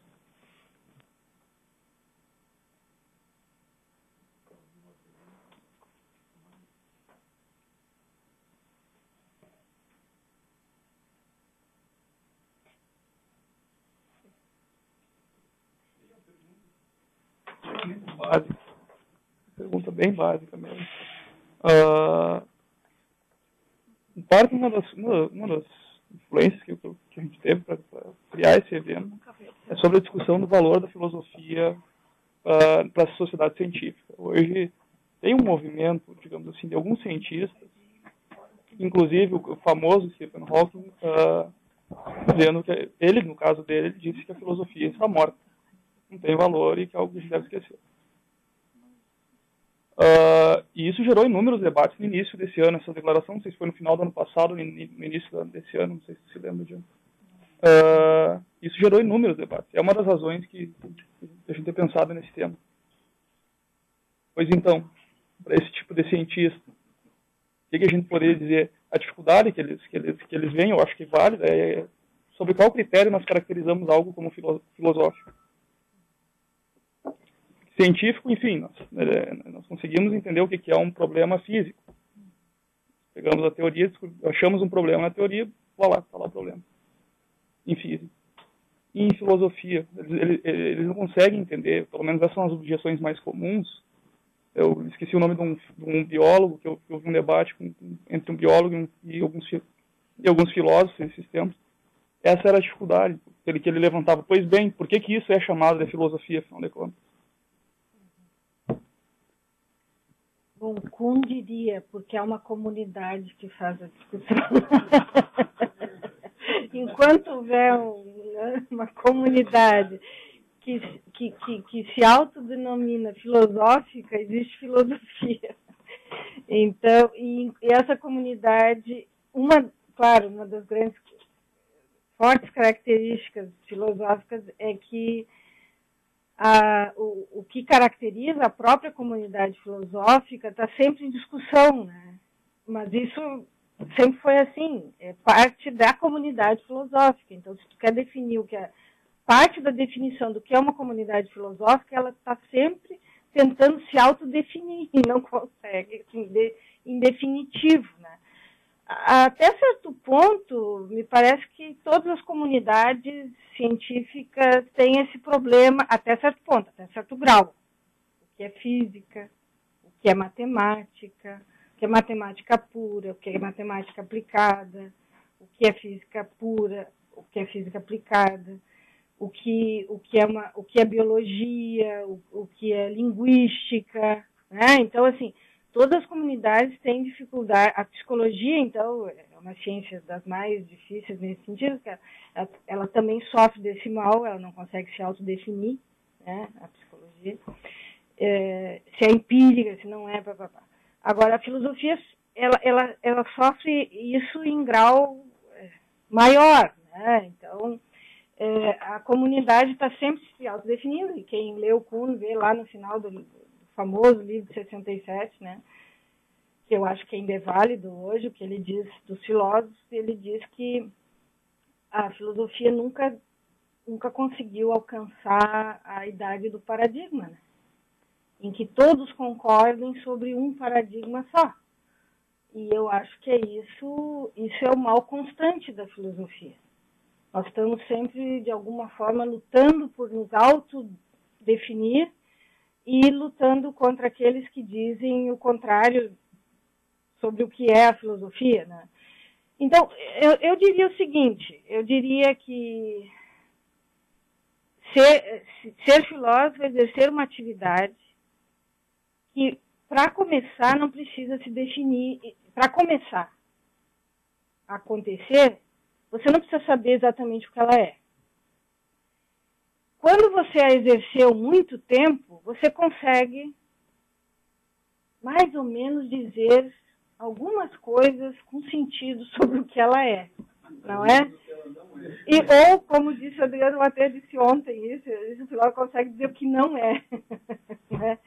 Então, eu acho que nós, a certa altura, depois de muita atividade, né, por mais que fale a filosofia teórica, no fundo, ela se define pela sua própria atividade. Se você não exerce a filosofia, você não tem como dizer o que é a filosofia. E... Não, agora, ao exercer, você consegue visualizar, e perceber e compreender. Não, isso é verdade, isso é verdade. Quer dizer, mas ela vai, então a atividade filosófica vai se definindo por essa atividade da comunidade filosófica, que é muito múltipla, muito heterogênea, são muitas posições, né, e muitas autodefinições e muitas opções filosóficas. Mas, de qualquer forma, parece, isso eu digo, eu acredito, eu acho que é uma atividade humana, essencialmente humana, então nisso os gregos já estavam corretos, eu acho que continua correto, apesar de sempre alguém aparecer e dizer que estamos no fim da filosofia, isso sempre acontece, né? Acho que todos os séculos alguém disse a filosofia está acabando, a filosofia acabou, a filosofia não... Mas, pelo jeito, ela não... E até quase que um dado indutivo. Até agora, a filosofia sempre decretou o seu fim, ou internamente ou externamente foi decretado o fim da filosofia, ela nunca terminou. Então, nós temos muita evidência para dizer que ela vai continuar, apesar de tudo. Né? Apesar de tudo. Agora, eu acho que seria pelo que se vê, eu não cheguei a definir, né, filosofia aqui. Eu não defini. No fundo, o que eu fiz foi mostrar as atividades de filósofos, o que eles fazem, né? E assim a gente pode fazer listas e listas e listas do que filósofos fazem, né? E dessa forma, até hoje, os filósofos foram valorizados por fazerem isso. Eles são valorizados, eles são escutados. Claro, muita gente não tem paciência para escutar os filósofos. Mas, simultaneamente, tem algumas pessoas que acham importante escutar os filósofos e acham que isso contribui para eles, para os seus próprios alunos e para a sua vida, enfim. Então, essa valorização que a filosofia tem, até não diria, não é uma maioria da sociedade, mas por uma minoria da sociedade, isso a mantém viva. Né? Isso a mantém viva. E fora isso, eu acho, assim, pessoalmente, que, ao contrário, e aqui eu vou ser muito sincera, assim, ao contrário de fenômenos religiosos, por exemplo, a filosofia pode discutir ideias, então eu não acho que a filosofia seja um fenômeno simplesmente vinculado assim, a atitudes não racionais, não científicas. Eu acho que a filosofia consegue justificar o seu papel social junto ao conhecimento mesmo, junto à acumulação de saber na sociedade humana. Claro que saber não significa sempre algo positivo, mas mesmo assim é saber. Quer dizer, a filosofia contribui para nós compreendermos o mundo, a nós próprios, e ela tem a sua contribuição a dar nisso aí. Então, eu discordaria do Oscar.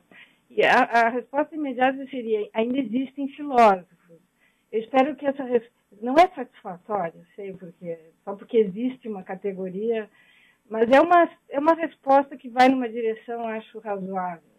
E ela contribui, ela tem seu valor e ela tem essa contribuição a dar, eu acho que na comunidade científica. Então, ela não é só valorizada pela sociedade, ela é valorizada pelos cientistas também. Eu vejo isso, isso tá presente. Então, pode ser que um ou outro diga que não, né? Mas há aqueles que dizem que sim. Então, temos que valorizar isso.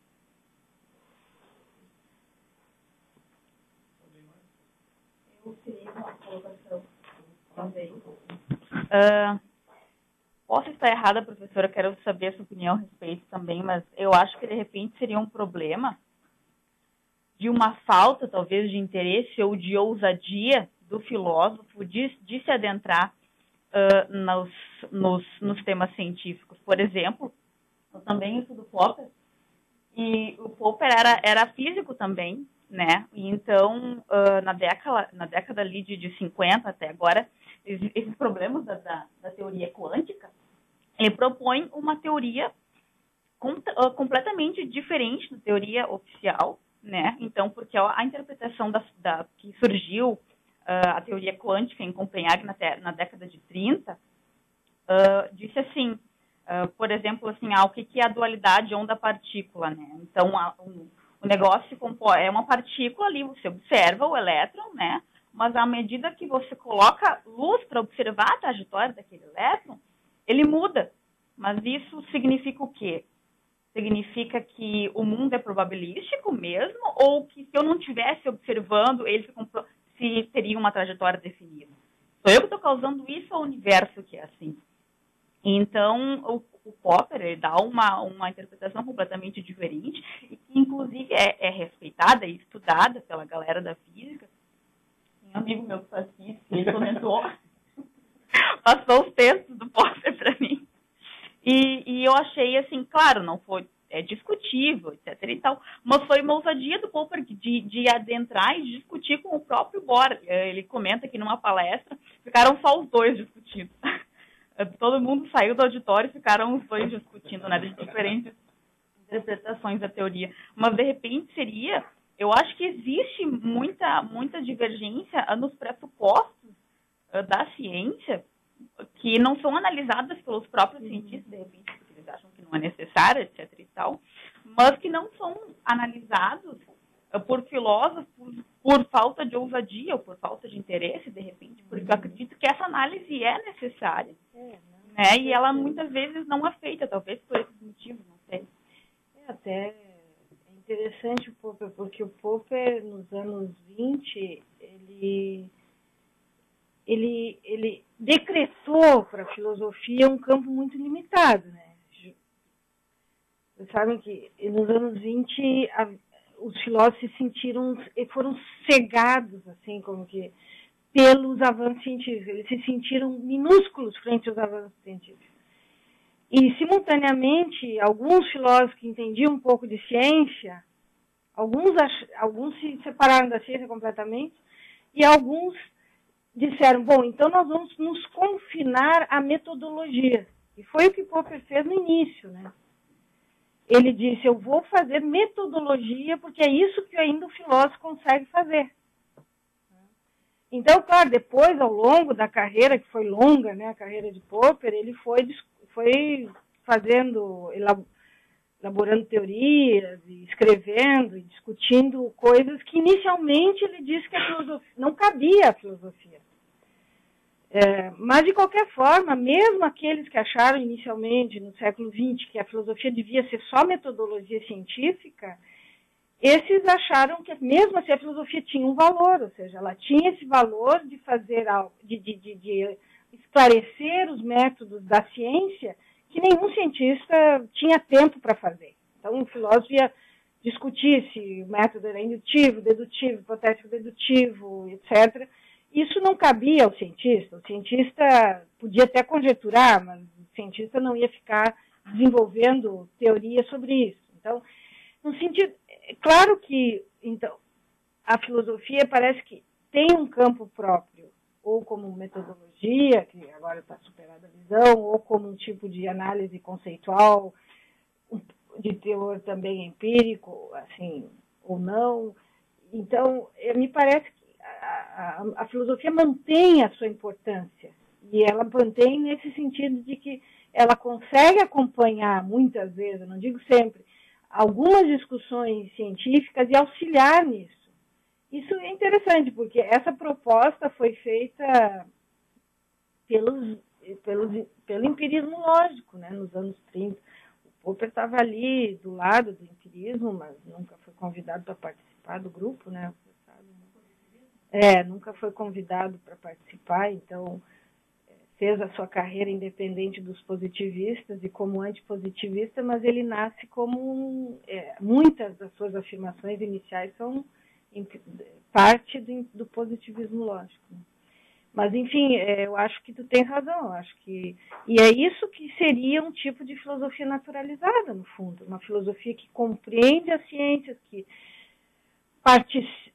a experimental, diria, participa das atividades também, ou acompanha as atividades de experimentação. Nem todos diriam isso. Porque uma filosofia naturalizada poderia ser uma filosofia que leva em conta os dados científicos, mas que não participa das atividades científicas. Tu pode ter as duas. Tu pode ter uma filosofia que lê, que assim, procura por informações e tal, acompanha a ciência, mas não procura acompanhar ativamente ali no laboratório o que faz o cientista. Então, tu pode ter duas coisas. A filosofia experimental seria a segunda, seria aquela que tenta acompanhar o que é feito no laboratório, e a filosofia naturalizada sem a experimental apenas acompanha o saber científico, né? Mas eu acho que em ambos os casos, ela mostra o seu valor. Ela mostra na discussão o seu valor. Eu não sei se todos nós seríamos capazes de dar uma opinião como o Popper, né? Porque ele tinha a formação variada, mas de qualquer forma, como eu disse antes, como sistematizadores e capazes de raciocínios e análises, nós somos capazes de contribuir. Uma questão que agora me veio assim, ó, se existe algumas pessoas dentro da filosofia interessadas em fazer essa aproximação, até essa inserção, digamos assim, sujando as mãos dentro da ciência. Por outro lado, existe algum interesse das ciências ou de alguma ciência em buscar um pouco, em se apropriar um pouco dessa contribuição filosófica? Existe essa abertura nas ciências em relação a essa contribuição que a filosofia pode dar? Eu fico pensando assim, porque eu me aproximo de algumas pessoas que são muito ligadas à ciência e eu vejo um preconceito muito grande, um desinteresse nessa aproximação. Claro, mas pequenos exemplos da prática, né, de pessoas assim que fazem todo um menosprezo a uma possível contribuição da filosofia. E eu fico pensando, nossa, do lado da filosofia, pelo menos algumas pessoas são interessadas nessa aproximação. E a ciência, até esse ponto? O que a senhora acha? Acho que está todo tipo de exemplo. Se tu vês hoje as revistas internacionais na área de ciências cognitivas, neurociências, tu percebes que há vários tipos de artigos científicos que são aceitos, por exemplo, na Nature e tal. Tem artigos muito específicos que nenhum filósofo conseguiria, inclusive, ler, né?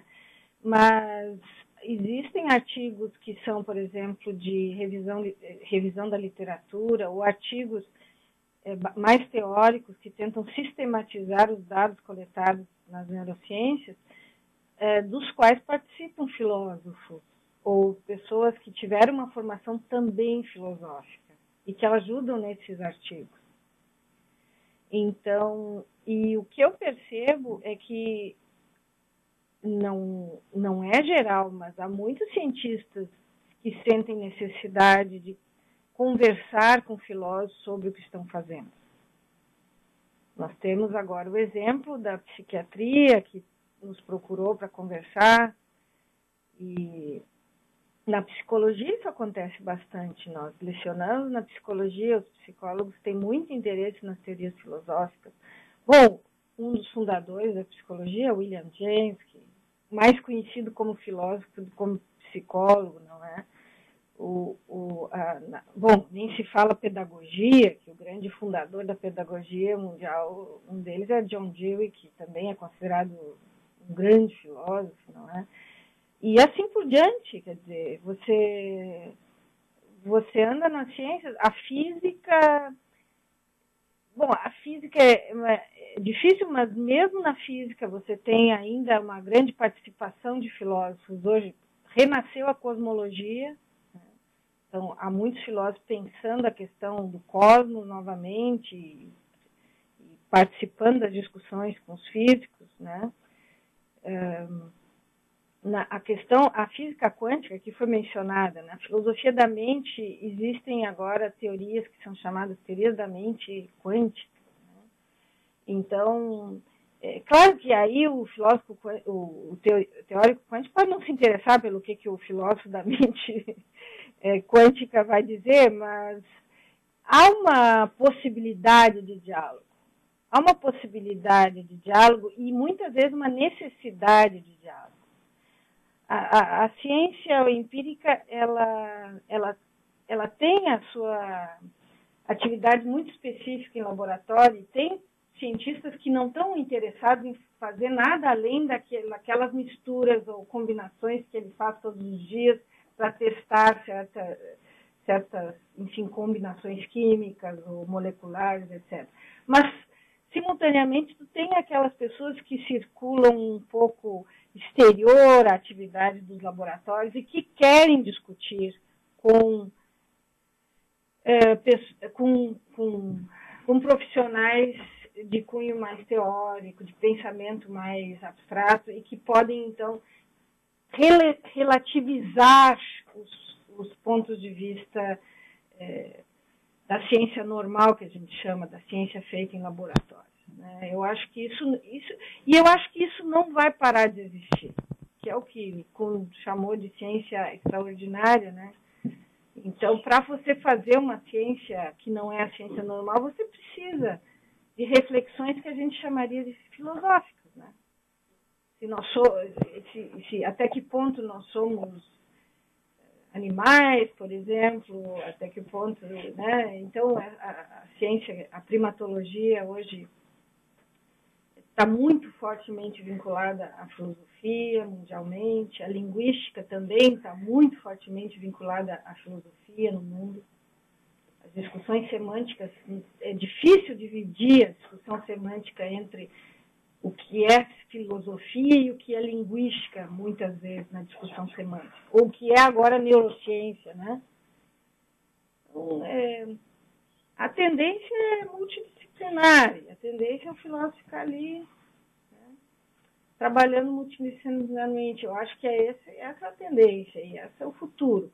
O que eu falei outro dia, acho que foi em sala de aula, é que nós temos que, no Brasil, especificamente, pensar em como trabalhar diplomas multidisciplinares, né? Nós ainda temos dificuldades institucionais de reconhecer habilidades que não são estritamente de uma área. Então, por exemplo, a Alemanha tem uma maneira de dar diploma que ela dá um diploma triplo para a pessoa quando ela se forma na graduação. A pessoa, por exemplo, sai filósofo, economista e sociólogo. Ela tem 3 formações depois de 5 ou 6 anos, né?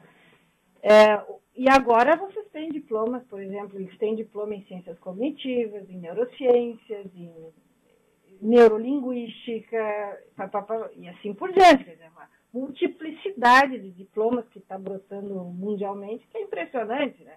Mas no Brasil nós ainda temos muita dificuldade em trabalhar com isso, né? Nós temos na CAPES um departamento, uma comissão lá multidisciplinar, mas é apenas para mestrado e doutorado, e quem sai com aqueles diplomas não consegue inserção acadêmica, não consegue fazer concurso. Sofia. Então tem essa questão institucional no Brasil. Mas a verdade é que a tendência mundial é da multidisciplinariedade. Não é, então, dizer assim, eu sou apenas filósofo. Não é isso. Eu tenho uma formação filosófica, além desses outros talentos e formações que eu também desenvolvi ao longo da minha vida. Sofia, só assim, concordo com o que tu disse agora, mas eu acho que muitas vezes nossos recursos, até dentro da própria universidade, mal utilizados. Há pouco recente saiu uma divulgação que o nosso curso de física aqui é um dos mais bem avaliados do Brasil, mesmo sendo licenciatura. Licenciatura. E a gente tem 3 cadeiras de mecânica quântica ali. Então, dá para se pensar, talvez, em nós frequentarmos e eles frequentarem o nosso grupo e fazer esse intercâmbio. Com certeza. Que pode sair muitas coisas produtivas. Com certeza. Estou complementando o que a Diana falou, que ela tem um colega lá. Eu concordo. Então, acho que é interessante. Sim, né? Sim. Nossa, agora... Não, eu acho que não. Foi mal feito, não foi feito, né?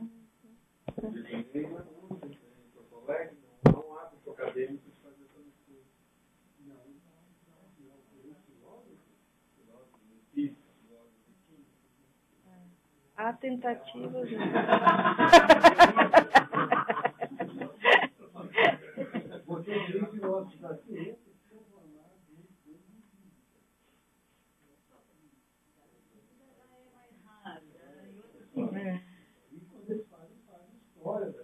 É mais do que filosofia.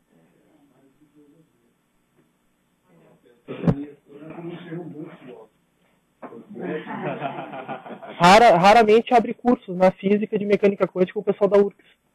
Eles vêm até aqui e ministram cursos de Tem física. curso de extensão mesmo. É. Estava pensando nessa mistura. Os médicos, de modo geral, temem muito os juízes. Os juízes temem os médicos.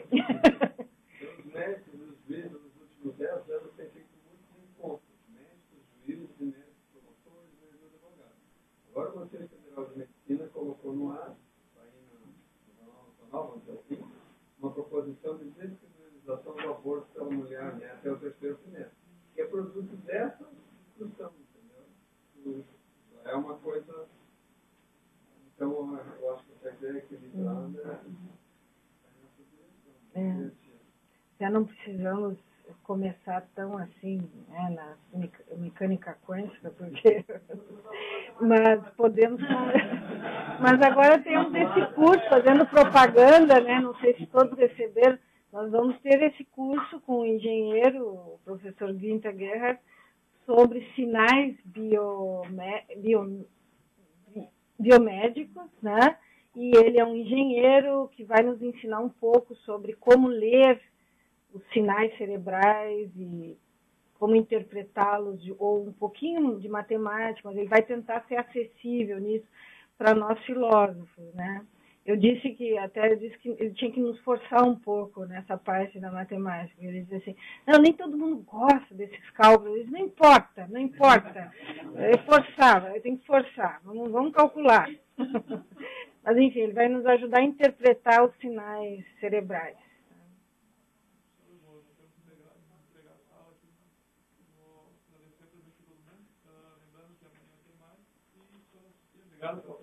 Muito obrigada.